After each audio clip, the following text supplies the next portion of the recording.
Assalamualaikum warahmatullahi wabarakatuh. Bertemu lagi di mata kuliah Fenomenologi Agama, di mana kemarin kita sudah membahas tentang Edmund Husserl. Kali ini kita masih akan membahas Edmund Husserl. Kalau kemarin kita membahas lebih ke sosok Edmund Husserl itu sendiri, sekarang kita membahas karyanya Edmund Husserl yang paling terkenal, yaitu Logical Investigation, di mana karya ini diproduksi oleh Edmund Husserl pada tahun 1900-an dan merupakan pokok-pokok pondasi pemikiran fenomenologi yang awal, termasuk paling awal, tapi meskipun tidak paling awal, tapi termasuk periode awal dari para filsuf-filsuf fenomenologi. Nah, jadi Logical Investigation ini terdiri dari dua volume, dua jilid ya. Di dalam dua jilid ini ada 6 jenis Logical Investigation, tetapi si penulis buku Introduction to Phenomenology, yaitu Darmut Moran, yang kita jadikan rujukan ini hanya mengambil 3 saja dari 6, yaitu yang pertama, kelima, dan keenam. First Logical Investigation, Fifth Logical Investigation, dan Sixth Logical Investigation. Tidak membahas semuanya, tetapi kata si penulis Introduction to Phenomenology ini, 3 itu saja sudah cukup mewakili pemikiran Edmund Husserl. Tapi kalau kalian ingin membahas lebih panjang, lebih mendalam pada Logical Investigation yang kedua, ketiga, dan keempat, kalian bisa mencari pada referensi-referensi yang sudah ada, atau bisa cari yang lainnya. Kemudian kita tidak akan membahas secara mendalam masing-masing Logical Investigation yang pertama, kelima, dan keenam. Kita sampaikan sedikit saja, mungkin kata kuncinya saja. Kemudian kita akan mengelaborasikannya dengan riset-riset atau bagaimana kita menerapkannya pada bidang kita, yaitu studi agama. Karena di sini masih terlalu umum tentang fenomenologi secara umum, kita akan mencoba menerapkannya dalam ranah kita, yaitu studi agama, dengan harapan kalian jadi punya pandangan bagaimana nanti menerapkan riset-riset tentang studi agama dengan pendekatan fenomenologi yang dirumuskan oleh Edmund Husserl dalam Logical Investigation. Atau nanti kalau kita sudah membahas pemikiran-pemikiran tokoh fenomenologi yang lain, kalian juga bisa membahas dengan versi mereka. Tapi di sini kita akan memahami Edmund Husserl dulu.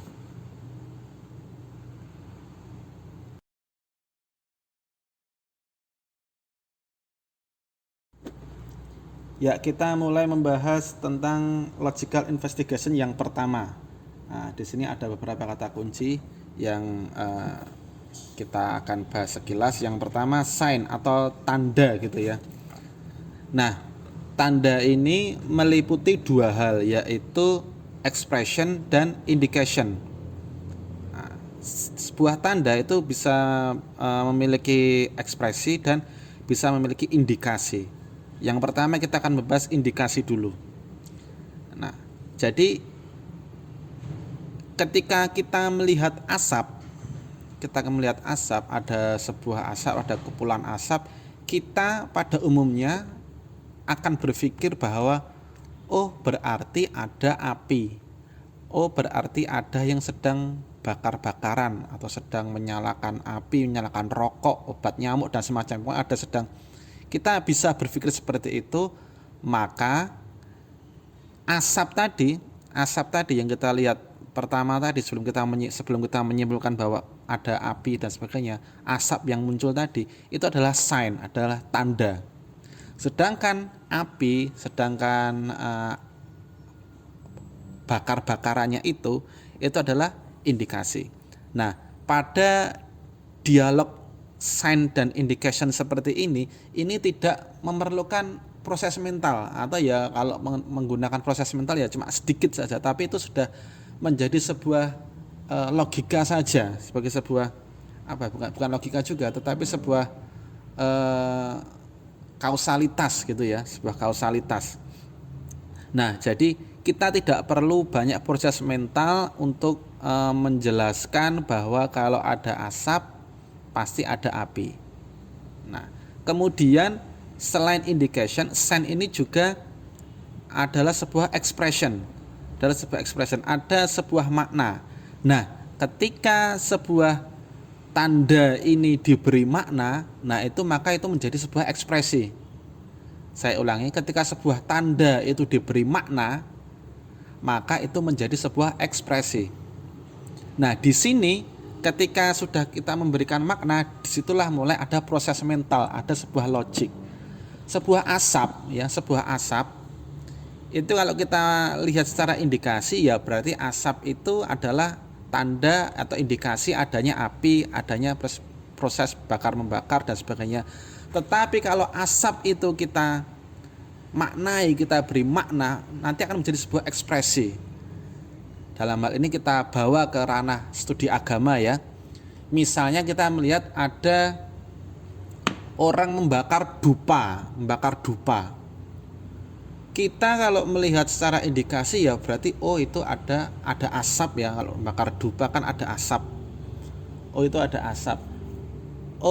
Ada asap berarti ada yang sedang bakar. Bakarnya apa? Bakar dupa. Ya sudah, selesai. Tetapi kita masuk ke ekspresi ini, kita diberi mana? Ada asap, berarti ada yang sedang memberi sesembahan, sesajen. Ada yang sedang membakar dupa. Kita melihat ada seseorang membakar dupa, kemudian kita maknai, dia sedang beribadah, dia sedang melakukan ritual. Maka di sini kita sedang melakukan proses mental sebenarnya. Kita memaknai, kita punya sebuah konsep di pemikiran kita bahwa ritual ibadahnya agama-agama tertentu itu dengan cara membakar dupa, membakar menyan dan sebagainya. Mungkin kita juga bisa tahu itu dari baunya juga. Misalnya kalau baunya itu sebagaimana khasnya bau-bau di kelenteng, di vihara dan sebagainya, berarti ini ritualnya agama-agama tertentu, agama-agama ini. Itu baunya itu kemenyan, baunya itu bukhur itu kemenyan yang biasa dipakai di Masjidil Haram itu ya. Ini berarti ada misalnya majelis sholawat, ada majelis tahlil, majelis manaqib dan sebagainya. Kita juga bisa mengartikan itu, menjelaskan itu karena kita punya proses mental. Kita memaknai itu sebagai sebuah aktivitas yang biasa dilakukan oleh umat Islam atau umat Hindu dan sebagainya. Nah, maka kita di sini di first logical investigation ini kita bisa memaknai sebuah tanda itu sebagai macam-macam ya, tadi indikasi atau ekspresi. Kalau ekspresi ya berarti kita perlu melakukan pemaknaan. Kalau kita melakukan pemaknaan berarti otak kita melakukan proses mental. Tapi kalau yang indication tadi, kita tidak perlu banyak melakukan proses mental, tidak perlu banyak memberikan makna. Nah, jadi kita bawa ke ranah studi agama ya seperti itu. Ketika kita melihat sebuah aktivitas yang dilakukan oleh umat beragama atau sedang melakukan ritual, kita melihatnya itu seperti apa? Kalau kita melihatnya itu sebagai sebuah indication, ya sudah, kita tidak perlu banyak memberikan makna-makna. Tapi kalau kita melihat itu adalah sebuah ekspresi bahwa dia sedang beribadah, dia sedang menyembah Tuhannya, menyembah dewanya, bahwa dia sedang sedang melakukan ritual keagamaan, ya itu akan menjadi berbeda. Tidak selesai di indication saja. Kita melihat ada orang beragama itu sedang membaca sebuah kalimat-kalimat tertentu. Ya, itu meskipun kita mendengarnya sebagai kayak lagu atau apa, pujian-pujian, tetapi bagi mereka itu adalah ekspresi doa, itu adalah ekspresi munajat dan sebagainya. Nah, di sini kita harus bisa membedakan dengan bijak. Maka kita juga harus melihat lebih dalam, artinya dalam riset fenomenologi ini kita tidak bisa melihat dalam sekilas saja, karena bisa jadi setiap perilaku itu ada maknanya. Bisa jadi setiap perilaku itu adalah sebuah ekspresi. Bisa jadi ya apa yang dilakukan oleh umat beragama itu enggak sekedar indikasi-indikasi saja, Nah, untuk mengetahui itu kita berarti harus melakukan penelitian itu lebih mendalam. Nah, maka dalam riset fenomenologi ini kita tidak bisa melihat sesuatu itu secara sekilas saja. Karena kita harus tahu secara mendalam, harus meliputi banyak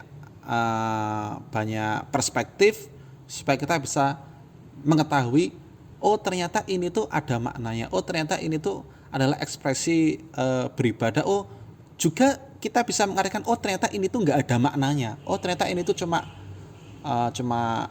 profan gitu saja, tidak sakral, oh ini tuh bukan ritual ibadah, oh ini tuh yang ibadah, ini yang bukan, oh ini yang sakral, ini yang profan. Nah, yang seperti itu kita harus melakukan lebih dalam. Sebagaimana kita kalau misalnya melihat masjid itu kan suci ya, artinya sakral, nggak sembarangan orang boleh masuk. Kalau masuk pun ada adab-adabnya, harus copot sandal, orang yang haid nggak boleh masuk, berdiam diri di situ misalnya. Nah itu kalau kita orang Islam ya mungkin sudah tahu, karena kita sudah memaknai masjid itu sebagai tempat yang sakral, tempat yang suci. Tetapi kalau umat non Islam ya beda lagi seperti itu.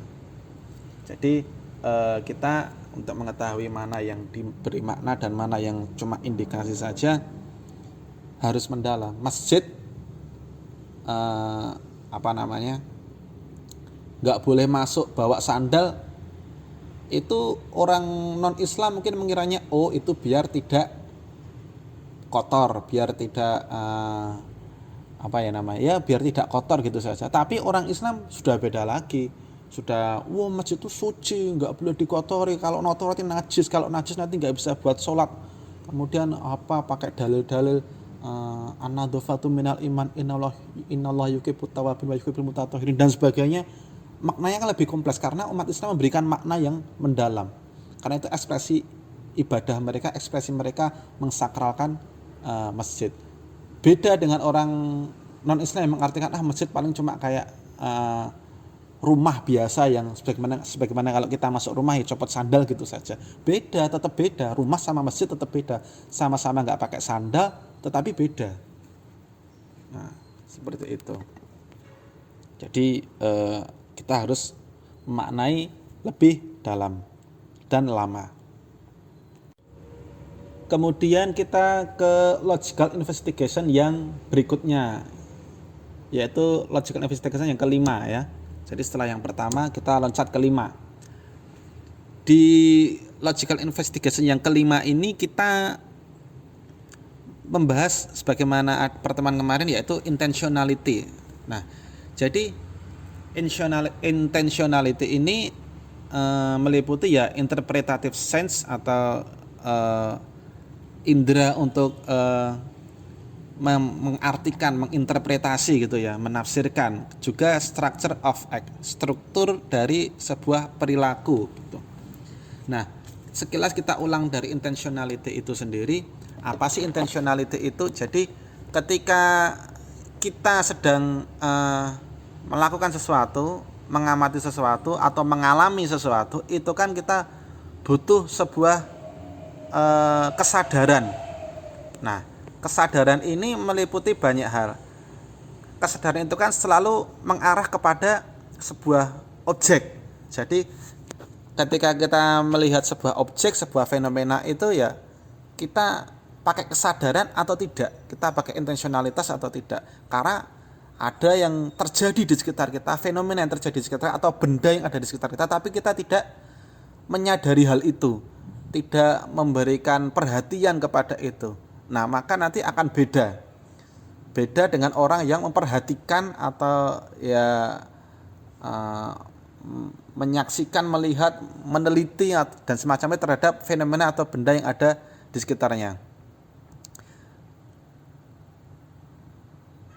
Nah, ketika kita berpikir tentang kopi misalnya, maka dalam pikiran kita, dalam otak kita, itu kita akan membuat sebuah atau memunculkan sebuah imajinasi atau sebuah proyeksi gambaran tentang kopi, bahwa kopi itu mungkin kita hadirkan dalam bentuk sebuah saset kapal api, atau kopi yang sudah jadi, dalam arti sudah ada di gelas, sudah siap diminum dan sebagainya. Nah, jadi yang pertama, kesadaran atau intensionalitas itu membuat kita, pikiran kita itu, otak kita itu menyala. Menyala. Misalnya kita sedang melihat apa ya, kopi, ya berarti di otak kita itu sedang ada kopi. Nah, kalau kita melihat kopi kok otak kita mikirnya teh, ya berarti itu tidak intensionalitas, tidak sadar. Kita melihat, kita sedang meneliti sebuah perilaku beragama, sebuah fenomena beragama, tapi otak kita tidak memikirkan itu, tidak memunculkan fenomena itu, ya berarti kita tidak sedang melakukan kesadaran, tidak sedang memiliki kesadaran, tidak ada intensionalitas di situ. Nah, maka di sini intensionalitas itu membutuhkan objek, sebuah benda atau fenomena yang sedang diamati, itu sedang dialami, itu kemudian membutuhkan subjek juga yang kita memunculkan kesadaran untuk melihat itu, menghadirkan itu dalam pikiran kita. Nah, itu. Kemudian intensionalitas ini juga ada strukturnya yang tadi sekilas kita bahas, ada objek, ada subjek, juga ada secara ini setiap orang beda-beda, tapi perlu diberi struktur yang lebih detail. Misalnya ada orang mengatakan aku jatuh cinta. Nah, jatuh cinta ini tidak jelas. Jadi dia itu ngomong jatuh cinta itu jatuh cinta sama siapa atau sama apa, seperti itu. Nah, maka di sini kan dia butuh objek. Misalnya dia jatuh cinta pada seorang wanita. Oh, berarti objeknya itu adalah seorang wanita. Kemudian struktur of act ini mengatakan bahwa objeknya itu adalah seorang wanita, subjek itu tadi orang yang mengatakan jatuh cinta tadi. Kemudian nanti perilakunya itu apa? Misalnya dia itu kemudian menyatakan cinta, atau kemudian mendoakan dalam diam dan sebagainya. Nah, ini harus jelas. Ketika kita melihat sebuah fenomena ini, struktur of act-nya harus jelas. Jangan sampai tidak jelas. Ada orang misalnya, ada anak SAA, studi agama mengatakan, wah saya sedang dalam pencarian. Ini juga harus jelas, pencarian apa? Biasanya kan orang studi agama, saya sedang mencari agama yang benar, sedang mencari Tuhan. Atau yang agak enteng, agak biasa, saya sedang mencari jodoh misalnya, seperti itu. Nah, itu juga harus jelas juga objeknya yang pertama. Kalau kalian mau mencari itu, mencari apa? Mencari agama, mencari Tuhan, mencari jodoh. Nah, itu harus ditentukan dulu, mencari apa. Jangan cuma mengatakan, wah saya sedang melakukan pencarian. Kemudian proses pencariannya itu seperti apa? Oh, saya mencari agama dengan cara mengunjungi rumah-rumah ibadah semua agama misalnya, atau saya membaca buku-buku kitab suci mereka misalnya. Dan kamu mencari Tuhan itu seperti apa? Oh, saya mencari Tuhan itu dengan cara mengunjungi rumah sakit, dengan cara mengunjungi kuburan. Saya mencari Tuhan dengan dan sebagainya, seperti itu. Kamu mencari jodoh dengan cara seperti apa? Oh, dengan cara sering WA cewek-cewek, atau dengan cara sowan Pak Kiai. Nah, itu harus jelas caranya seperti apa. Kemudian indikasi kamu mendapatkannya itu apa? Indikasi kamu sudah menemukan itu apa? Indikasi kamu sudah menemukan agama itu seperti apa? Oh, ketika hati saya merasa tenang misalnya. Indikasi kamu menemukan Tuhan itu seperti apa? Oh, misalnya saya melihat Tuhan secara langsung misalnya. Indikasi kamu dapat jodoh itu seperti apa? Oh, misalnya saya nembak, kemudian orangnya mau, atau orang tua kita saling setuju dan sebagainya. Oh, sudah siap diajak pelaminan. Nah, maka intensionalitas ini, ketika kita melakukan sebuah kesadaran ini, harus ada struktur of act yang jelas, yang konkret. Nah, ketika kita melakukan riset-riset keagamaan, itu juga harus jelas. Misalnya seperti ini, ketika kita melakukan atau cewek-cewek ya, sambil contoh misalnya cewek-cewek yang sedang uzur, sedang haid, dia datang ke sholat id Idul Fitri atau Idul Adha, kan nggak boleh ikut sholat, tetapi kan kata Nabi kan dianjurkan supaya tetap berangkat meskipun nggak ikut sholat, supaya bisa berkumpul dengan yang lain, kemudian bisa mendengarkan khutbah dan sebagainya. Nah, ini akan beda dengan wanita yang hadir mengikuti sholat dari awal sampai akhir. Kemudian beda juga dengan wanita yang tidak hadir sama sekali. Nah, maka di sini intensionalitasnya berbeda. Terhadap sholat id atau khutbah id yang ada di situ. Orang yang mengikuti sholatnya, kemudian mengikuti khutbahnya, tentu saja dia itu lebih hadir, lebih sadar tentang khutbahnya itu sendiri. Mungkin dia bisa menangkap lebih banyak, 50% ke atas lah, sampai 100%, dibandingkan dengan orang yang haid atau ibu hamil atau ibu menyusui gitu, yang nggak bisa ikut sholat. Dia tentu perhatiannya, kesadarannya tidak bisa hadir full 100%. Dia mungkin juga sambil mainan HP, sambil merawat anak dan sebagainya. Beda juga dengan orang yang dari rumah mendengarkan khutbah, beda lagi. Dia sambil tiduran lah, sambil mandi atau apa, itu bakalan beda. Nah, maka ketika kalian melakukan riset keagamaan, melihat sebuah fenomena beragama, sebuah perilaku beragama, ritual beragama, itu kalian juga bagaimana, berapa persen sih kalian hadir di situ, berapa persen sih kalian di situ. Nah, ini juga beda lagi ketika ada orang atau ada wanita yang tadi sholat id tadi, ya dia tidak hadir, maksudnya tidak mengikuti sholat Jumat, dia juga tidak sedang uzur, tapi dia datang ke situ dalam rangka riset, dalam rangka penelitian. Nah, ini juga bakal beda lagi. Dia bakal melihat segala sesuatu dengan lebih detail. Oh, ini maknanya apa ya, ini maknanya apa, dan sebagainya. Dia akan lebih complicated. Nah, maka ketika kalian melakukan sebuah riset itu, intensionalitas ini diperlukan.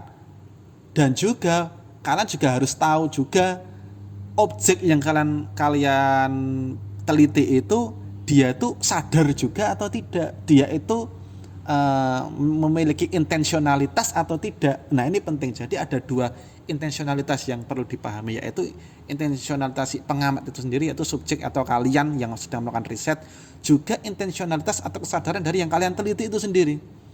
Karena melihat orang sedang melakukan perilaku beragama, sedang melakukan ritual agama, sedang ibadah dan sebagainya, dia melakukan ibadah itu sadar atau tidak, itu dia memiliki intensionalitas atau tidak.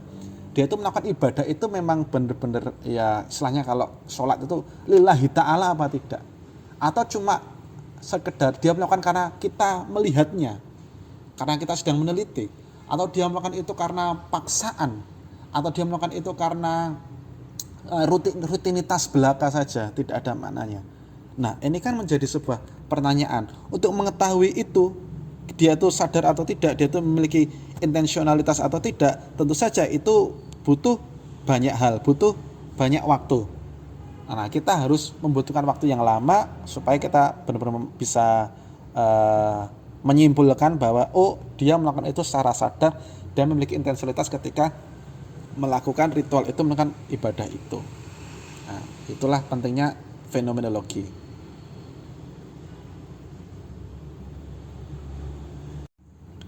Nah, berikutnya logical investigation yang keenam, ya, sixth logical investigation. Agak nyambung dengan logical investigation yang kelima tadi ya. Bagaimana tentang kategorial intuition, yaitu authentically dan inauthentically, yang asli, yang otentik, dan yang tidak otentik, yang tidak asli. Nah,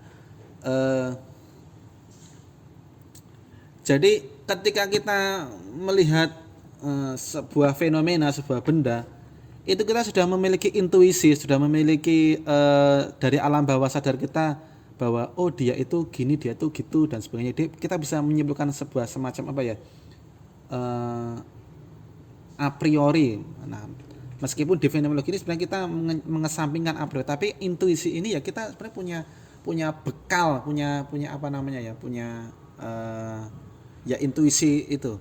Tapi bukan intuisi itu bukan sebuah hipotesa yang harus dibuktikan atau tidak, tapi itu cukup untuk bekal memandu kita melangkah berikutnya.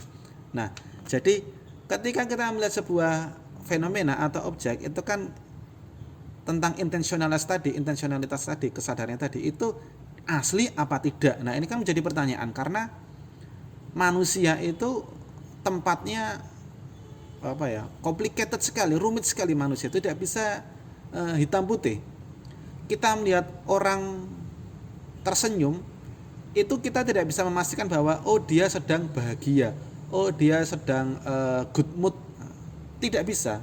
Banyak juga orang yang tersenyum itu artinya tunggu pembalasanku, atau artinya adalah senyum itu meremehkan atau bagaimana. Kan ada seperti itu, ada makna-makna seperti itu yang bisa dimunculkan ketika kita melihat sebuah senyum. Maka untuk mengetahui senyum itu otentik atau tidak, asli atau tidak, dia memiliki intensionalitas atau tidak, kan kita perlu mencari tahu. Nah, mencari tahunya seperti apa?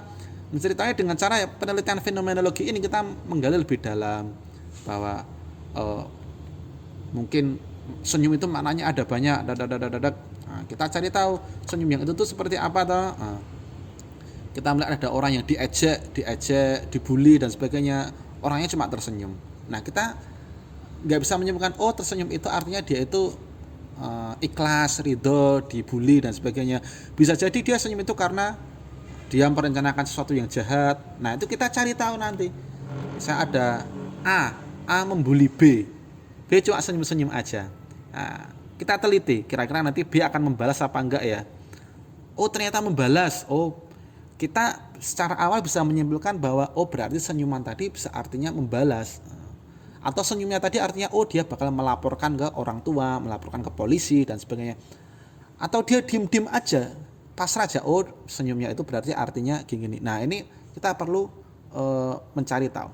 Nah, sebagaimana hal itu juga bisa kita elaborasikan dalam ranah agama.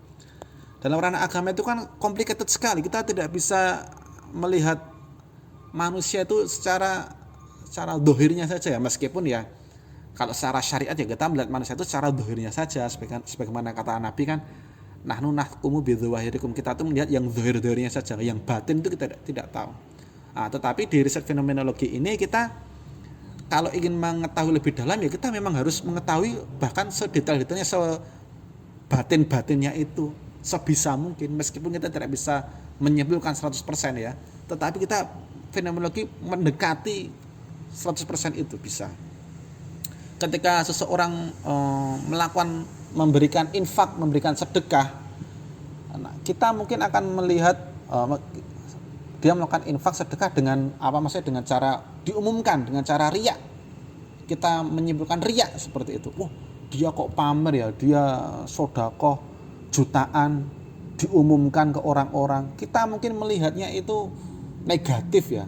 Tapi setelah kita lihat secara mendalam, bisa jadi pikiran kita itu benar, bisa jadi juga salah. Nah, kita harus memastikan dulu, bukan memastikan. Kita harus meneliti dulu dia itu melakukan itu karena apa.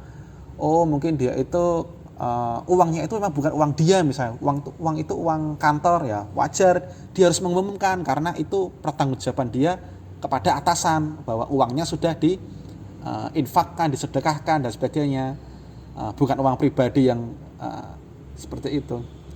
Oh, dia mungkin punya keyakinan bahwa sedekah itu secara umum nggak apa-apa. Di ayat Al-Quran ada kok ayatnya wa anfiqu fisabilillah sirran wa alaniyah, secara sembunyi-sembunyi dan secara ramai, itu juga harus diumumkan juga. Oh, dia juga punya pemahaman seperti itu. Nah, maka kita jadi punya banyak kemungkinan-kemungkinan yang membuat kita itu menjadi lebih paham dinamika seseorang ketika melakukan ritual beribadah. Nah, ketika seseorang melakukan ritual ibadah itu, kita tidak perlu ngejudge, menghakimi bahwa oh dia melanggar perintah Tuhan, oh dia tidak melanggar perintah Tuhan, oh dia ikhlas, oh dia tidak ikhlas. Tidak, kita cukup tugas kita tuh untuk menjelaskan saja, mendeskripsikan secara deskriptif analitis saja bahwa dia melakukan ini, karena ini, untuk itu dan seterusnya. Tidak untuk dia melakukan ini, melanggar ini, ini dia salah, ini dia tidak sesuai dengan ini, tidak.